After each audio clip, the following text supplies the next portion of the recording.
What an honor to be here. I want to take you back earlier this year to the Super Bowl, played in Minneapolis, 2018 Super Bowl. You remember the New England Patriots and the Philadelphia Eagles. The Eagles won. Something you probably don't know is that out of the 44 starting players in the Super Bowl, 22 on each team, only 6 were 5-star recruits coming out of high school. They were considered the best of the best coming out of high school.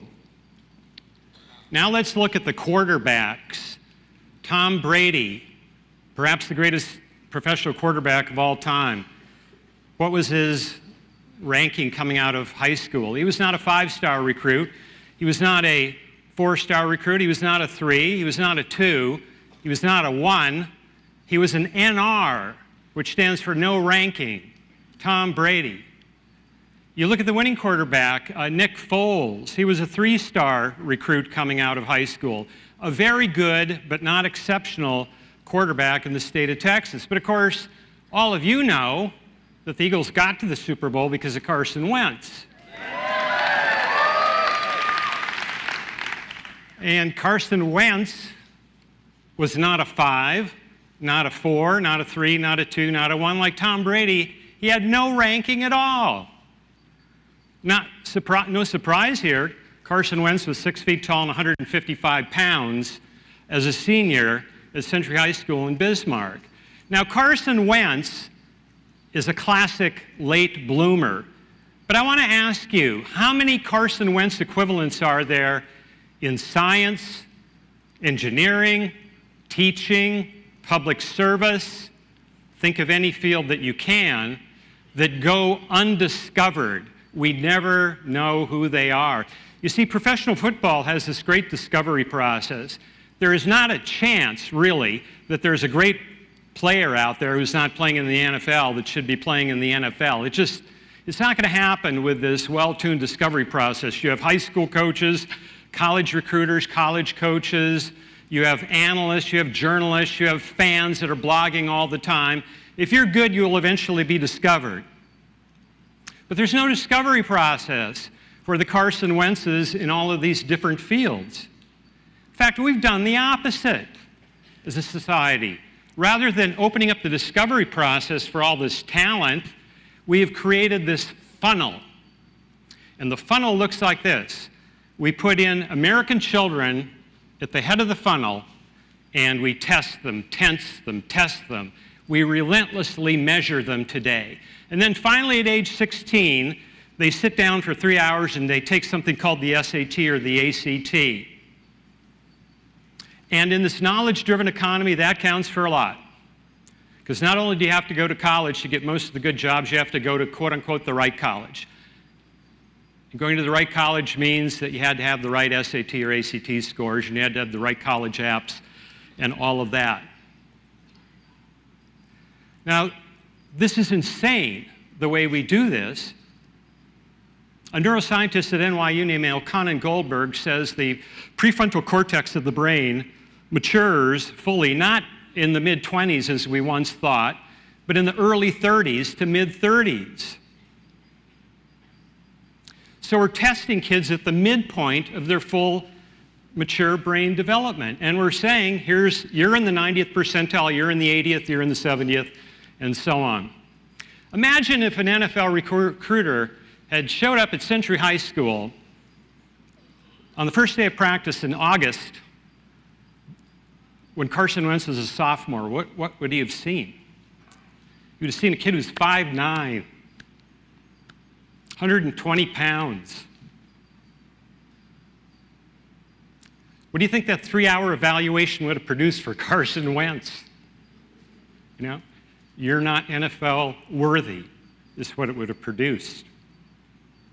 Now, what are we getting for this investment in early achievement madness that we seem to have put our country on?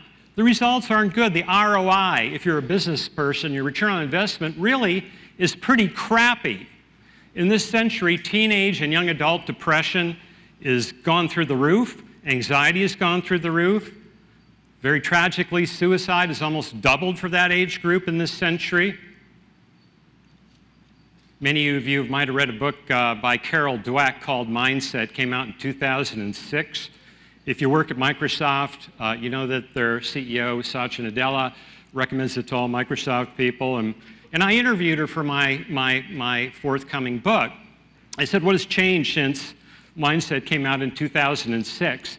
And she said, here in 2016, the freshmen I'm seeing at Stanford are brittle and exhausted and broken.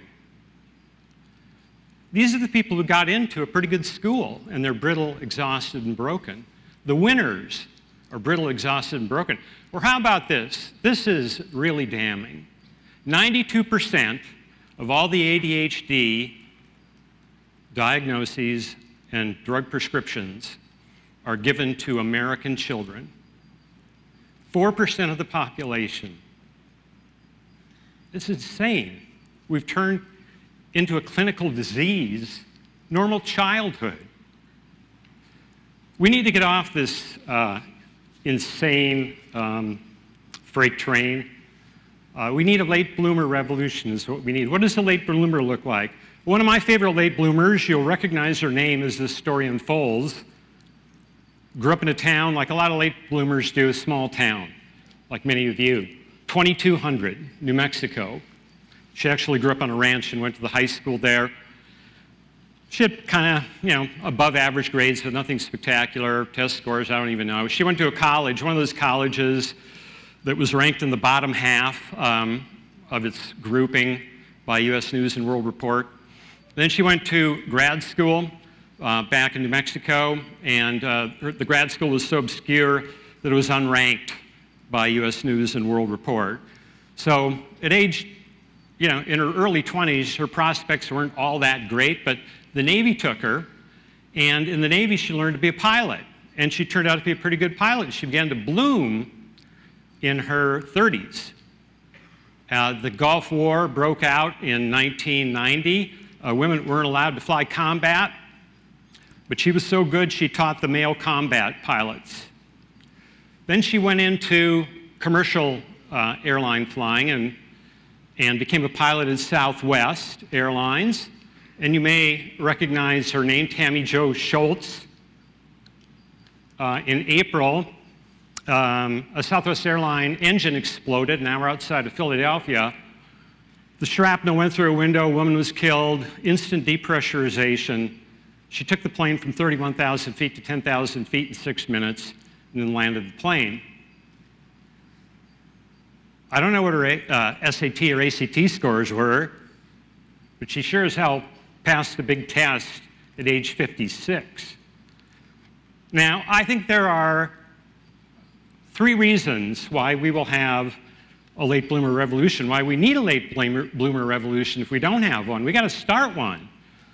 One, we're all living longer if we take care of ourselves. There's that caveat, we got to take care of ourselves. But if you're 20 years old, the prospects of you living to be 95 or 100 are pretty good.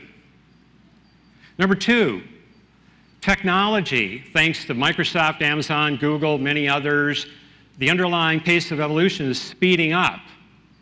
Not slowing down, but speeding up. So that means more industries are going to be disrupted, more companies are going to be upended, and people will have to get into the habit of reinventing themselves more and more often through a longer and longer life. And 3, as I mentioned, all the recent brain research has kind of upended conventional thinking about when we peak cognitively. It is true that our synaptic processing speed and working memory peak in their 20s, but our pattern recognition, our empathy, our wisdom, our executive functioning skills don't even begin to start peaking until our 30s, 40s, and 50s. And by the way, once they're there, they stay on a high plateau. So it's not like we fall off of that. It's really an amazing story. We need a late bloomer revolution. Now look around you in this audience. See if you can spot any Carson Wentz's. Carson Wentz is hard to spot, by the way, when he was a sophomore. He was tiny. He was considered the runt in his family. He wasn't even the best athlete among his siblings. How many of you feel like maybe you haven't hit that sweet spot between your talent and your passion. Maybe your talent has been discovered. Maybe you went to, quote unquote, the wrong college at 18. Maybe you picked, quote unquote, the wrong career at 22. We need a late bloomer revolution. I want to tell you a story of one more late bloomer. His name was Daniel. Daniel was picked on in high school, bullied in junior high too, but picked on. He had anxiety around high school. At age 17, he dropped out. He worked out a deal with his parents in the school that he sat in the local university library and read, and he discovered a love of reading. He eventually got his high school diploma and went to college, and then he taught remedial writing in junior college. Didn't pay very well, but he loved it. Well, pretty soon he got married and had kids, and he had to have a higher paying job. So he got a job at a technical writer, as it turned out, at Microsoft. And he did okay by his own words, but he never really bonded with the engineers and the software developers, people like that, because he wasn't one of them. But he did okay. Finally, he put his love to reading to work. In his 50s, he quit his job and he started to write books. He wrote a book on a Minnesota forest fire. That was a great book, critically reviewed, but it didn't sell copies. He wrote another book on a disastrous California mountain crossing, the Donner Pass. Critically reviewed, well, but didn't sell. And then finally his third book really hit it. It made the New York Times bestseller list for 2 years. It's called The Boys in the Boat. It was about the crew team at the University of Washington, the 8-man crew team in the 1930s. And this team was made up of a bunch of Depression-era kids who competed against the aristocratic colleges in the United States, the Ivy League schools and the military academies. And they won. And then they went as a unit to the 1936 Olympics, and they won. They beat Germany under Hitler's nose by about the length of a nose, not much. And the story is really about underdogs, not only the Depression-era kids, but the author focused on one particular kid who grew up so poor he was kicked out of his family at age 12 because there's not enough food. So the whole story was this underdog team, but this one guy in particular, a guy named Joe Rance, who had to learn to trust again to be a part of a team that all has to row together. And Daniel Brown, the author, Daniel J. Brown, said that he could not have written The Boys in the Boat in his 20s, 30s, or 40s. He could have only written it in his late 50s. It came out when he was 62, because only at that stage in his life did he recognize all the different currents in the book, the layers, what it was like to be a 12-year-old boy kicked out. Late bloomers possess a lot of qualities like that maybe early bloomers don't have. And we need to be in a position where we're not assigning late bloomers because they tested poorly or they were Carson Wentz size in some bargain bin, because we won't thrive as a country if we do that. Thank you very much.